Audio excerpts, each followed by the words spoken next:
Hey.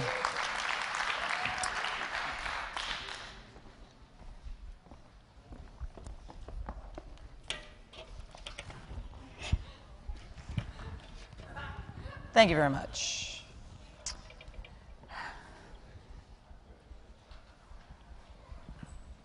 What's that sound? It's silence. Disquieting, disturbing, disconnected. Unbearable for this group, I know. But you want to connect? You must shut up to breathe. We've heard here on this stage Ann Curry, Krupali, AJ and Melissa Leon, Mark Horvath, people sharing stories of motivation, inspiration, and aspiration. To aspire. It means to breathe toward. You want to do good, you want to do better, you want to move forward, then shut up for a second and breathe. Just take a minute. That's less than 140 characters long to think before we tweet. To think. We spend so much time, all our time connected because of that fear of missing out. It's because we forget to breathe. I say take a step back. Take a step back. Take a step back from the technology. Close the computer.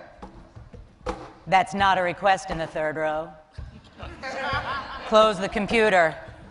Put down that iPhone, Android, Windows, iPad, Web OS, ball and chain. Don't check email, don't check Facebook, don't check Twitter, don't check in. Instead, check out.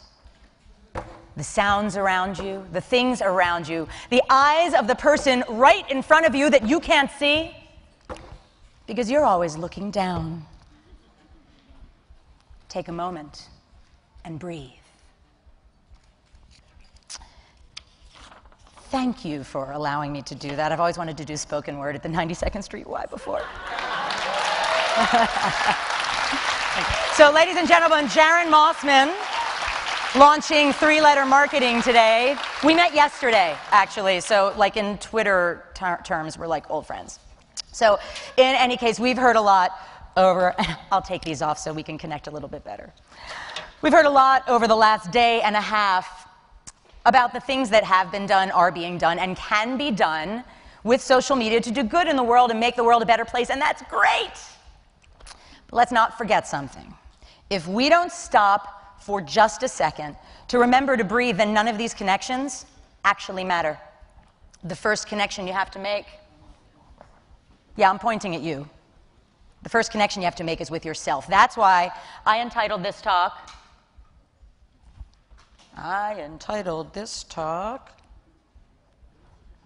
Forward. Okay, well, I entitled the talk, Shut Up and Breathe. Are we getting slides? Yes, no? Slides? There we go. Shut up and breathe. Thank you very much. Here's to hear for that. So, here's the obligatory slide that tells you, like, that it's not moving. A little bit about me. Guys, can we get the other one? You mean the one that's backwards? Right there. It says forward. Oh, like there? Right there. Oh. It's technology, right? Okay, so this is the obligatory slide that's, you know, about me. Tells you all of the stuff that I do. But does it really tell you anything? I mean, really, who am I?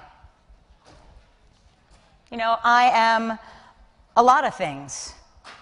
I'm a lot of things. You know, like right now you're seeing the person who stands on a stage, does presentations, but I'm also an activist. I've been known to sing in a bar every now and again. I'm serious some of the time. I'm goofy a lot of the time, and that's actually nothing that's really terribly new. That's me on the right with my mom. I kind of badass on occasion. Sometimes I'm badass with a smile and a little profanity. I have friends who I love meeting at conferences and events, and mostly I really like taking pictures of food. So what does all of this mean? Which of these things is the truth? If I eat all that food, it might be that. But that's not actually what that's all about. If you've heard me speak before, you've heard me talk of the parable of the blind men and the elephant. And if you haven't heard it before, here's the nutshell. You take 5 blind men, you walk them in a room with an elephant. You walk each of them up to a different part of the elephant. Afterwards, you ask them, what is an elephant? The man by the trunk says it's a snake. The man by the tail says it's a rope. The man by the side tells you it's a wall. Well, who's right?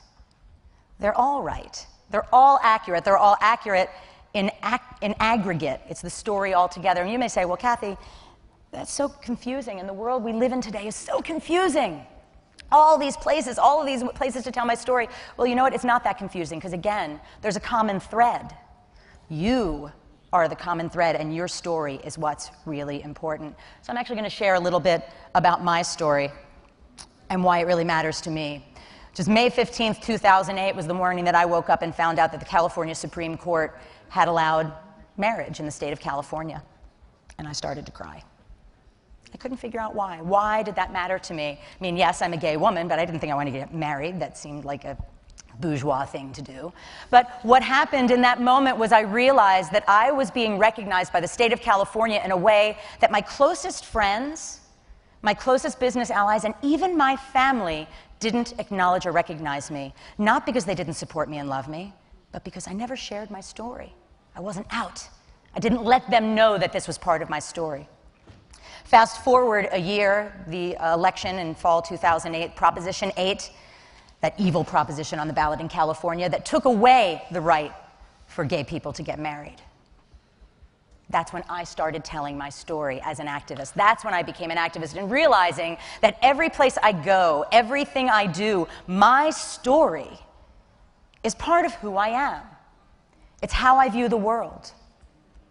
It's how I view the things in my life. Does it mean that there are going to be some people who maybe don't connect with my story? Well, sure. And that's okay. There are plenty of people whose stories I don't connect with either. But an interesting thing happens when you share something of yourself.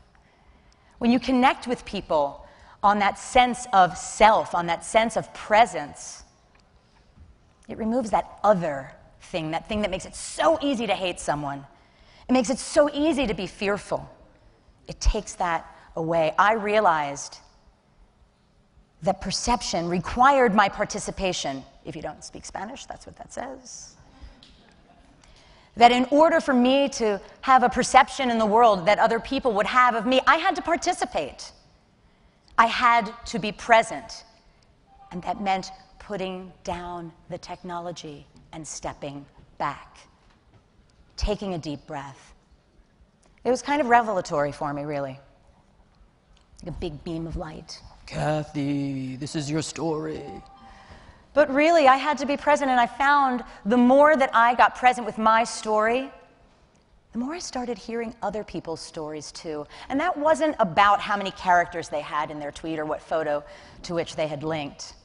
It became about the person whose fingers were on that keyboard in the first place.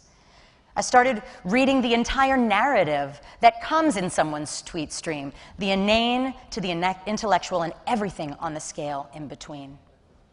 That is what makes up all of us. We've heard it so many times, and if you take away one thing from this conference, I would say, please, take away yourself and your interest in sharing that with other people. Thank you.